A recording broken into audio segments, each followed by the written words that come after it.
Let's take a minute to talk about Friday the 13th, more specifically Jason Voorhees.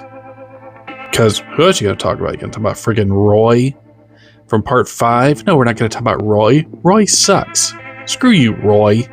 No, we're going to talk about the age jump between Friday the 13th 1 to Friday the 13th 2.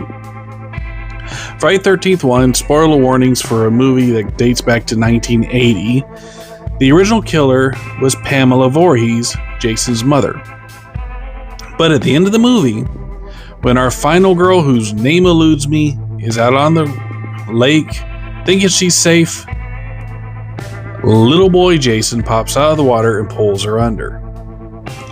She survives, but that is the first sighting we get of Jason Voorhees.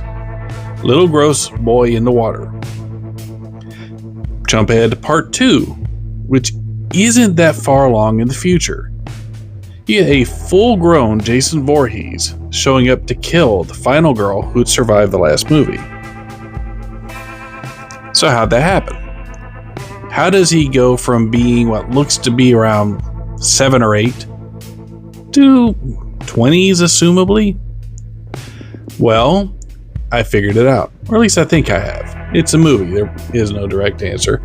But in order to make it make sense, we have to assume Jason Voorhees has been supernatural from the time he died as a child. And how can we make that assumption? Look at Jason Goes to Hell. You know what I'm going to point at? I'm going to point at the Necronomicon that was found in his cabin.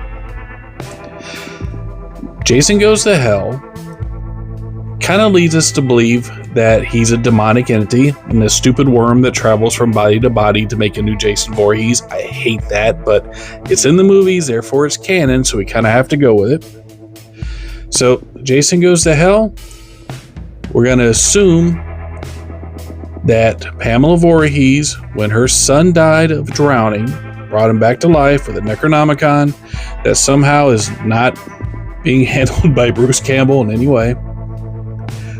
And he's just been living soullessly, that's the key word, soullessly in the woods as a wild man.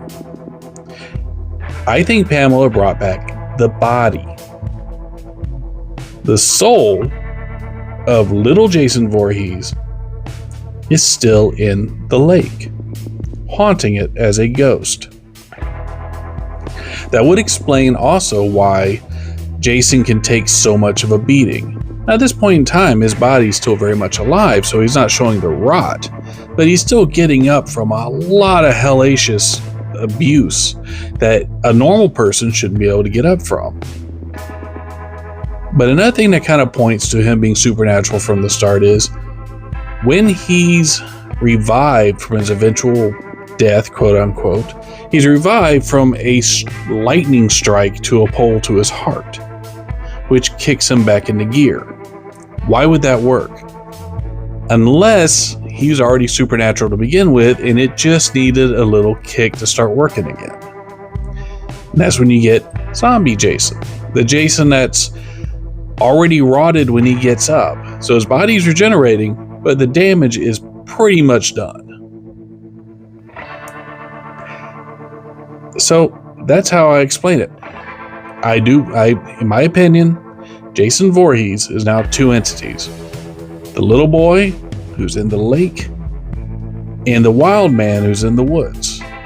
Oh, and also if you go to Jason Takes Manhattan, which he's only in Manhattan for like 5 minutes, but I still love that frickin' movie. There's an interesting thing that happens. Just before the sewer water comes and wipes Jason out, he turns to a child. The water hits and it's like it's chipping off the body, and up under it's a child. I think from time to time the two kind of link up and travel along together. So that's my explanation for it. Jason Voorhees the man and Jason Voorhees the child, 2 separate entities. One a ghost, little boy, haunting a river, or not a river, but a lake. And one, a wild man out in the woods, turned zombie, running around killing people. And the third entity, Roy. Hey, if you made it all this way, I want to thank you. And if you would, can you please subscribe and like? It means a lot to us. And, it just really makes me feel special. Thank you.